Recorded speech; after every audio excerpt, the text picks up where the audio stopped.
What's up, everyone? Here's our recap for February 28th, 2025. The S&P 500 was up 1.59% today, Dow Jones 1.39, NASDAQ 1.63, and the New York Stock Exchange 1.11. So overall, positive day in the market. That's always great to end that way on a Friday at the end of the week. That's always a nice way to end the week. We'll take a look here at our portfolio to see how it did and how it compared to those returns. But let's start out again by taking a look at some of the top strategies, highest volume, and then our gains and losses.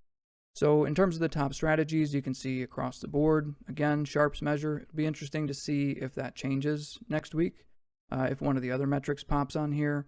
And again, it's primarily 5 and 8 assets, so the fewer assets in the portfolio, and then the longer return time periods. So 8, 10, and 15 years are leading the pack.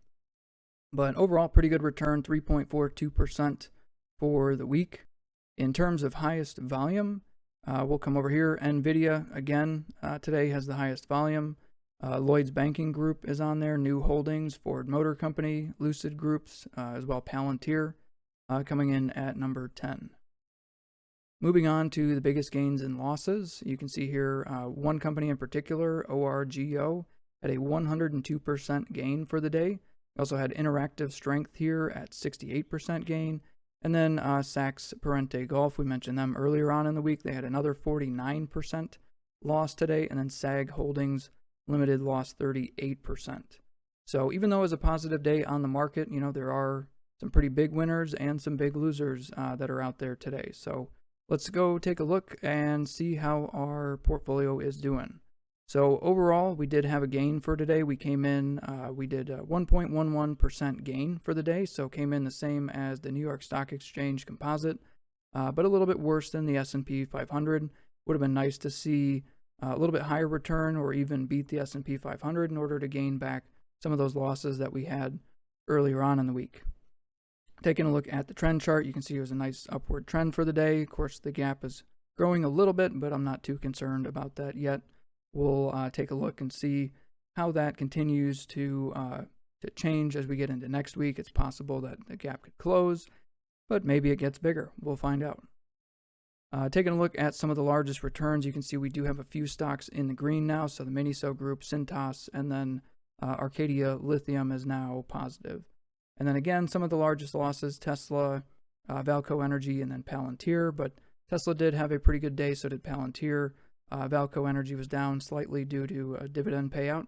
That's something else to consider with dividend-paying stocks is when they pay out the dividend, you are going to see a loss on that day. It just reflects the loss of the value from them paying out a dividend. The valuation is based on the net present value of the future cash flows of the corporation, and if the future cash flows are lower because they paid out a dividend, then that gets reflected in the exchange price. Now, the inverse of that is that you receive the dividend payment to offset you for that loss. You actually receive the dollar payment rather than waiting on the growth of the stock to continue to realize some of those gains. So just something to consider with dividend stocks. The days that they pay out dividends, typically you're going to see the stock price go down.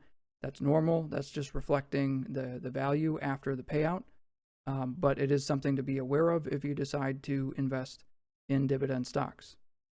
So overall, portfolio did okay this week. We lost a little bit, and we'll see how it does next week. So one thing that I wanted to take a look at here was I was being a little bit critical of my strategy earlier on in the week. And you saw on the dashboard a moment ago that the best performing strategy for the week was Sharpe's measure with 5 assets and about 10 to 15 years worth of history. So what I'm going to do is I'm going to go over to the portfolio. I'm going to go ahead and select in terms of the strategy, the Sharpe measure, and then we already used 10 years of history. So the historical time period was already pretty good. But now taking a look at Sharpe's measure, what it's going to do is it's going to change the original asset grade in here.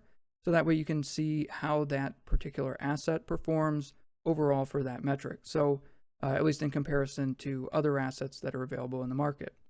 So in terms of Arcadia Lithium, it was one of the better performers. The average is a B-, so anything above that is above average. And as you can see here, all of the assets in the portfolio came in with an above average rating, with the 2 lowest being Valco Energy and MNSO Holdings Group. But there's still a B, which is slightly above average. So overall, that's pretty good. That's another way that you can kind of leverage some of these test funds and these strategies is you go and you look and see what's performing well, and then you change the filters so that you can view your own portfolio from that lens to see if it still comes through as a good portfolio.